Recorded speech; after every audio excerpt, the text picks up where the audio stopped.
देश को बता रहे हैं कि चुनाव चल रहा था तो मैं आपसे वोट मांग रहा था और वोट मांगते वक्त मैं आपको नहीं कह सका कि चुनाव के बाद हम पेट्रोल, डीजल और एविएशन फ्यूल पर उसकी कीमत बढ़ाने वाले हैं। तो प्रधानमंत्री ने अब ये कह रहे हैं कि ये देशभक्ति की बात कर रहे हैं कि देशभक्त वो है जो इन सब चीज़ को बता रहे हैं कि चुनाव चल रहा था तो मैं आपसे वोट मांग रहा था और वोट मांगते वक्त मैं आपको नहीं कह सका कि चुनाव के बाद हम पेट्रोल, डीजल और एविएशन फ्यूल पर उसकी कीमत बढ़ाने वाले हैं। तो प्रधानमंत्री ने अब ये कह रहे हैं कि ये देशभक्ति की बात कर रहे हैं कि देशभक्त वो है जो इन सब चीज़ों को बर्दाश्त करे।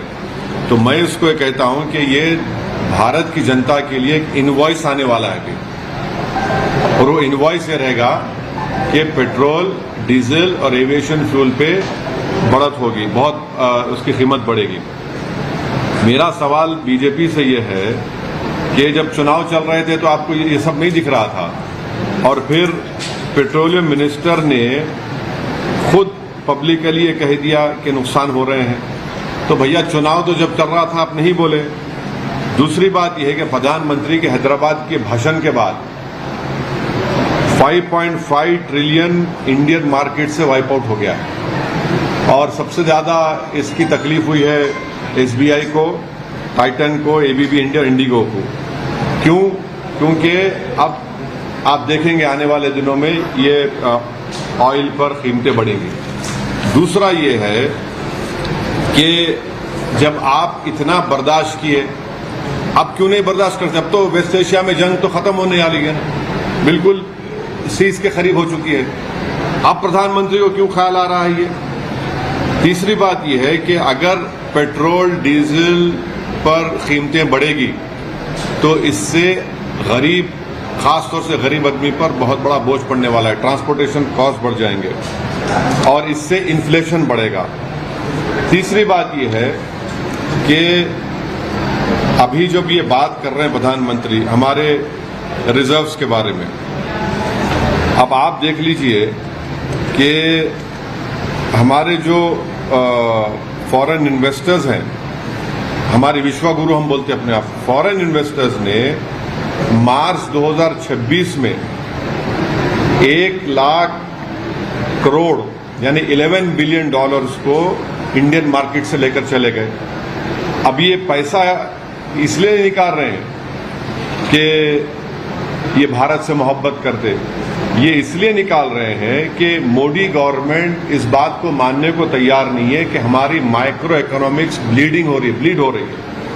और उसी में आप देख लीजिए कि ये विश्वगुरु की इकोनॉमी नहीं है, ये इकोनॉमी जो है वर्स्ट परफॉर्मिंग करेंसी है इमर्जिंग मार्केट्स में। हमारी इमर्जिंग मार्केट्स 2026 में हमारी वर्स्ट परफॉर्मिंग करेंसी है और हमने 38 बिलियन डॉलर्स ऑफ रिजर्व्स को हमने 90 दिन में उसको इस्तेमाल किया है। तो इसी वजह से एक अंग्रेजी की कहावत है इकोनॉमिक्स लैंग्वेज में कि the foreign investors are voting with their feet to the tune of 11 billion in 1 month. माने ये लोग जो है 1 लाख करोड़, उसको आप कन्वर्ट करेंगे रुपीज से डॉलर में तो 11 बिलियन उन्होंने ये किया। ये ईरान वॉर ने नहीं किया, ये ईरान अमेरिका की वॉर ने इसको एक्सपोज कर दिया है।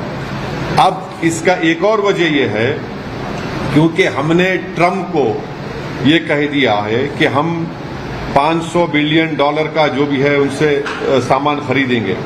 अब हो क्या रहा है कि आज 90 कितना हो गया, 95 रुपीज के करीब, 95 के ऊपर हो गया है। तो अब जब हमने ट्रेड डील साइन किया यूएस से, हमारे यूएस से एक्सपोर्ट्स है 2025 में 39 बिलियन।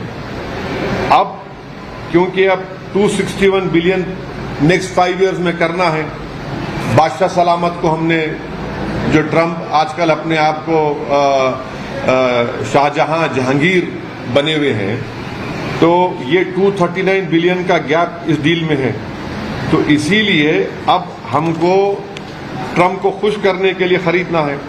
तो मोदी गवर्नमेंट की परेशानी हो गई है कि जितना डॉलर हम परचेस करेंगे, इंडियन रिजर्व हमारे उसमें कम होंगे। एनर्जी क्रंच है, तो एनर्जी क्रंच को ओवरकम के लिए ट्रंप बोल रहा है कि मुझसे खरीदो आप, क्योंकि आपने ये ट्रेड एग्रीमेंट कर लिया है।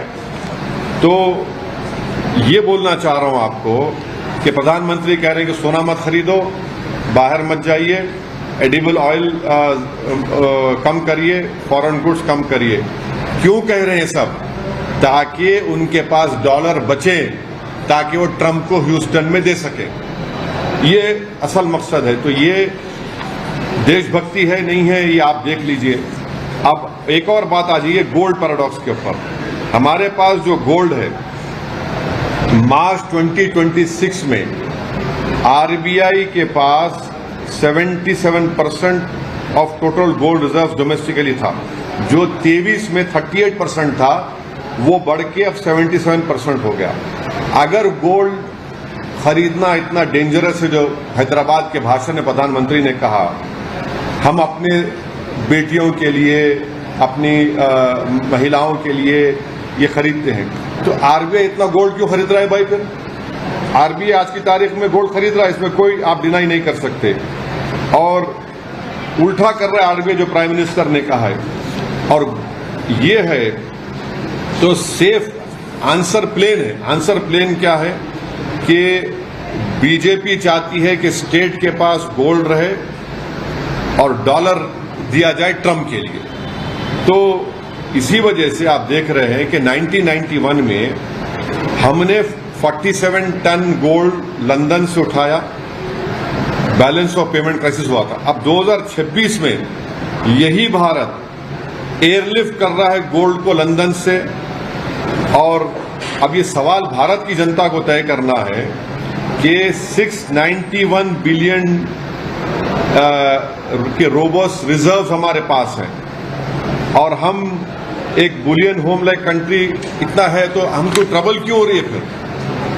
तो ये अचानक नतीजे आने के बाद प्रधानमंत्री का ये कहना, ये बड़ा ही चौंकाने वाला है। और एक बात मैं आपसे कहना चाह रहा हूं कि देश की ये बीजेपी की सरकार इस देश को छुपा रही है असल हालात और इकोनॉमी के बारे में। आप देखिए कि हम 104 ton gold bank of England से और बैंक ऑफ इंटरनेशनल सेटलमेंट से सेकेंड हाफ ऑफ 2025 में हमने उनसे ट्रांसफर किया है। तो ये चीजें हैं। अब देश को तकलीफ उठाने का वक्त आ चुका है, देश की जनता को, और उसको प्रधानमंत्री देशभक्ति से जोड़ दे रहे हैं।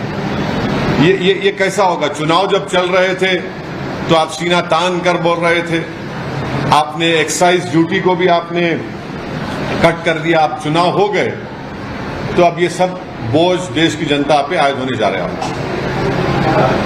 सर, एक और खबर है कि जो एसआईआर में शामिल जो अधिकारी थे पश्चिम बंगाल में, बड़े बड़े कुछ इलेक्टोरल ऑफिसर भी हैं, उनको वेस्ट बंगाल की सरकार में की पोजीशन दिए गए हैं, लाइक सेक्रेटरी।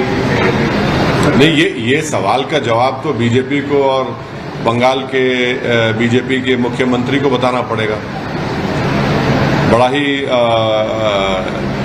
ताज्जुब की बात है कि जो कल तक एसआईआर के इंचार्ज थे, आज वो स्टेट गवर्नमेंट में आ गए। तो इस सवाल का, आपका सवाल वाजिबी है, इसका जवाब तो बीजेपी को देना चाहिए।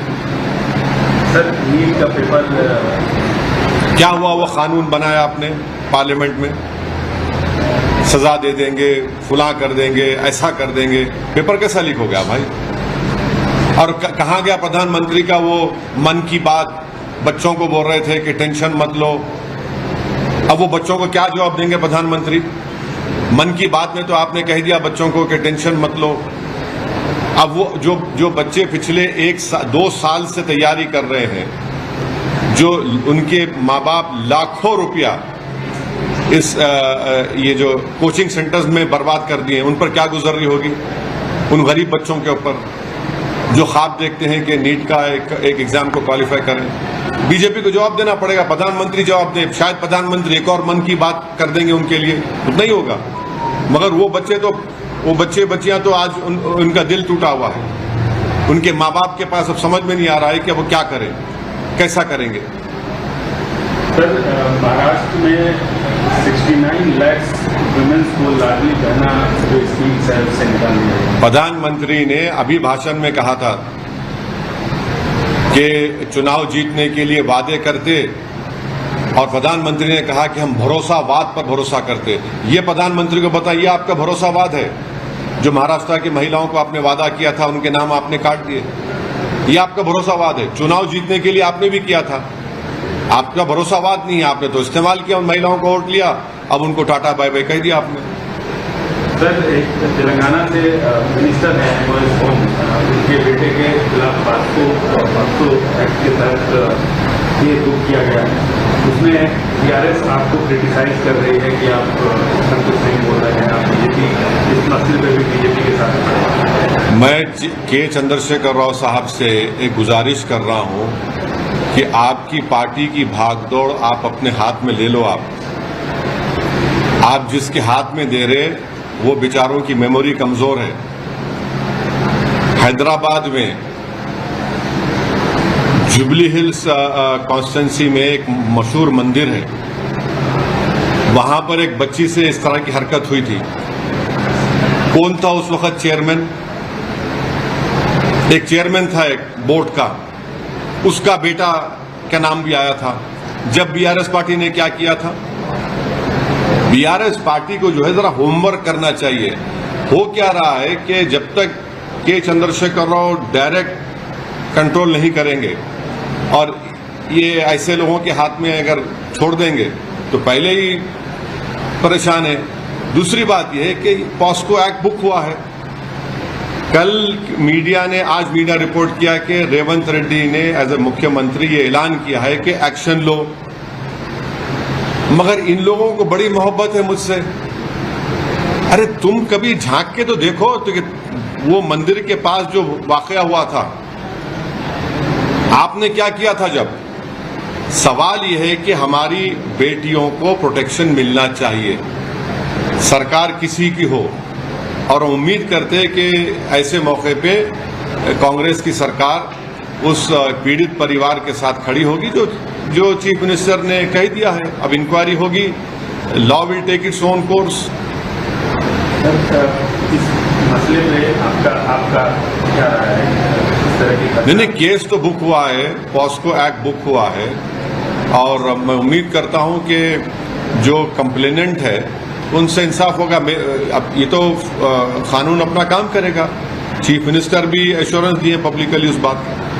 सर, IUML ने नाराजगी जताई है कि चीफ मिनिस्टर चुनने में इतनी देरी क्यों हो रही है? देखिए, ये मैं IUML की तरफ से कुछ नहीं बोल सकता। मैं उनका एक चाहने वाला हूं।